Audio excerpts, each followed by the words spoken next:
Hi, and welcome to the Sanctuary, a quiet place for cozy stories, soft moments, and peaceful escapes. I'm Jennifer Chelsea, and tonight you don't need to rush anywhere. You can leave the noise of the day outside for a little while and just stay here with me. Whether you're trying to sleep, relax, or simply feel a little less alone, I'm really glad you found your way here. You can find me on YouTube at Jennifer Chelsea and on Instagram at Jennifer Chelsea1. And if you'd ever like to support the Sanctuary, you can visit jenniferchelsea.com. Now, get comfortable, take a breath, and let tonight's story begin. The Mystery Beyond MoonVeil Forest. There was something strange about MoonVeil Forest that evening. It wasn't the kind of strange that made you want to run. It was quieter than that. The kind of strange that made you stop walking and listen. You were sitting beneath the old oak tree with Fern the Deer, Clover the Rabbit, Puddle the Frog, and Moss the Owl when you noticed something unusual. A tiny silver feather was lying in the grass. Rabbit hopped closer. What's that? Fern leaned down. I've never seen a feather like that before. Owl slowly opened one eye. Neither have I. Frog tilted his head. Maybe it's from a very fancy bird. Rabbit stared at him. But then you noticed something else. A small circle had been carved into the bark of the oak tree. Inside the circle was a symbol. 3 curved lines and a tiny star. You traced it gently with your eyes. That wasn't here yesterday. Owl became very still. No, His voice was quieter now. it wasn't. Rabbit looked around. Okay, that's creepy. Frog swallowed. Maybe we should investigate? Well, I can be brave and scared at the same time. You smiled, and together you followed the first clue. The silver feather led away from the oak tree, across a patch of moss, past the little stream, and toward a part of MoonVeil Forest you had never explored before. Then Fern stopped. Look, half buried beneath the leaves was a small wooden box. There was no lock, no name, only the same symbol. 3 curved lines and a star. You open it. Inside was a single iridescent stone, and beneath the stone was a piece of paper. You unfolded it. There were only 4 words. Listen where time sleeps. Everyone became silent. Rabbit whispered, What does that even mean? Owl looked toward the trees. I may know. You do? Owl nodded slowly. There is a place in this forest where the trees are older than the paths around them. Fern looked concerned. The Forgotten Grove. Owl nodded. And before anyone could say another word, a voice came from somewhere above you. You are all terrible at being detectives. Everyone looked up. A dark shape sat quietly on a branch. A raven. She tilted her head. Who are you? The raven blinked. Apparently, I'm the only one here who knows how to look up. Frog stared. How long have you been there? Long enough. Fern smiled gently. Do you know what this symbol means? The raven looked at the paper, then at the iridescent stone. Her expression changed for only a moment. Yes. Everyone stared at her. Well? Raven sighed. I knew I should have stayed home.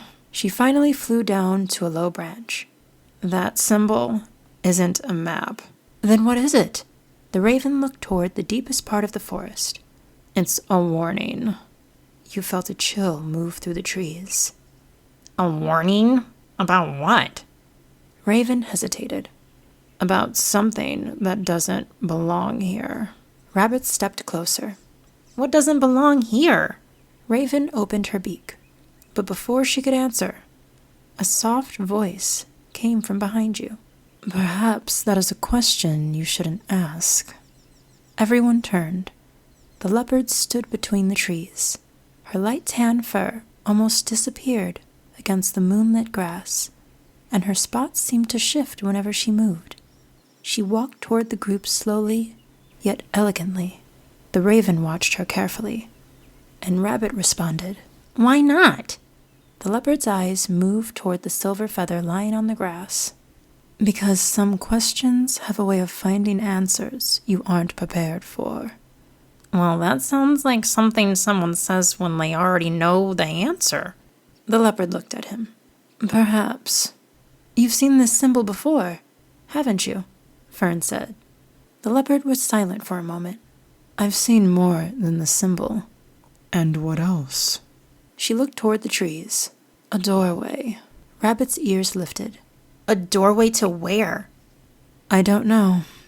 A pause.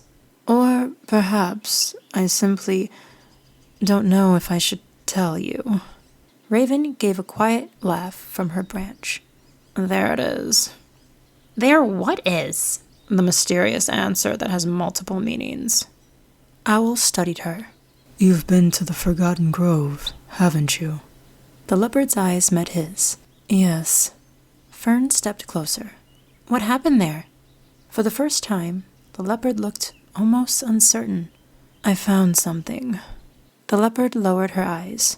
The first time I found the doorway, I thought it was simply an old passage hidden inside the forest.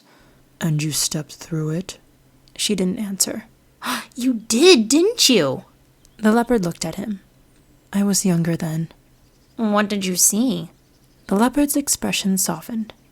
A place where the sky looked different. Different how? The stars weren't where they belonged. Everyone became quiet. What happened after that? The leopard opened her mouth. Then she stopped. Her eyes shifted toward the trees. That's a story for another night. What? Said Rabbit. The leopard looked, then looked towards the forest. It was something that... She stopped. Just then, a strange sound echoed through the trees. Not an animal. Not the wind. Something deeper. The leopard turned sharply, and when she looked back, her expression had changed. We don't have time to talk about it now. Rabbit stared at her. You can't just say that and walk away. The leopard gave the smallest smile. I wasn't planning to. And then she disappeared into the trees. The group looked at one another. Raven sighed. She's always like that. Rabbit blinked. You know her too? Raven looked toward the path. Unfortunately. Together, you followed the leopard toward the Forgotten Grove. The trees grew taller. The air became colder. And then you saw it. At the center of the grove stood an enormous tree. Its trunk was split down the middle. And inside that opening was a doorway. Not a wooden doorway. Not a stone doorway. Something else. Something that looked almost like moonlight, frozen in the shape of an entrance. Frog whispered. Is that supposed to be there? Owl shook his head. No. Fern reached for your hand. Whatever happens, stay together. Rabbit swallowed. I suddenly don't feel very brave. Raven looked at the doorway. Good. Rabbit stared at her. Good? Being afraid usually means you're paying attention. The leopard stepped toward the doorway. You noticed something on the ground, a paw print. The leopard's paw print. But beside it was another one, much larger. And unlike anything you'd ever seen, the leopard stared at it. For the first time, she looked genuinely frightened. It's awake. The doorway began to glow. Wind rushed through the grove. Leaves lifted from the ground. And somewhere beyond the doorway, you could hear music. Not forest music. Not birds, not water. Music from somewhere else. Pleasant, almost enchanting, but somewhere far away. Rabbit grabbed Fern's hand, and Frog stepped behind Owl. Raven simply stared. Well, that's new. The leopard looked. If you step through that doorway... She hesitated, then whispered, You may not return to MoonVeil Forest the same way you left it. The door opened wider, and beyond it, it was not the forest. There were lights. Raven flew down beside the leopard. You knew this would happen. The leopard didn't look at her. I suspected. That's not the same thing. No. Then why didn't you tell them? The leopard finally turned toward her. Would you have believed me? Raven paused. Probably not. Exactly. Raven looked away. Still, you could have mentioned the giant magical doorway. The leopard gave the faintest smile. Well, I thought that would be obvious. The leopard stepped closer to the glowing entrance. You've been here before, Fern said. The leopard nodded. Once. And you came back? Yes. The leopard looked through the doorway. Because last time... She stopped. Last time what? The leopard's voice became almost a whisper. I wasn't alone. Just then, you see more than lights showing through the doorway. You see buildings. A glowing skyline stretching beneath an unfamiliar sky. And somewhere in that distant world, a familiar silver feather drifted slowly through the air. You took one step forward, the others followed, and just before you crossed the threshold, you heard Raven whisper, "Whatever you do, don't lose the map." But when you looked down at your hand, the map was already gone. Thank you for spending this time with me tonight. This has been The Sanctuary. You can find me on YouTube at Jennifer Chelsea and on Instagram at JenniferChelsea1. And if you'd like to support the podcast or view my artwork and music, you can visit jenniferchelsea.com. Sleep well, and I'll meet you here again soon.